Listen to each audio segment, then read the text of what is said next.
Hanggang sa nakita niya ang kanyang mga tunay na magulang na itinapon siya sa ilog sa screen, saka napagtanto ng dalaga kung gaano siya katanga.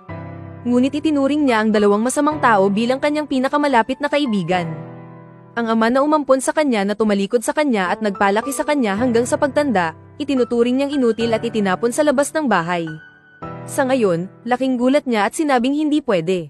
Sunod na bumaba ang lalaki at hiniling sa kanyang adoptive father na patawarin siya. Ngunit nang maisip niya ang mga naunang aksyon sa kanya ng adopted daughter na ito. Sa oras na iyon, hindi alam ng adoptive father niya ang gagawin.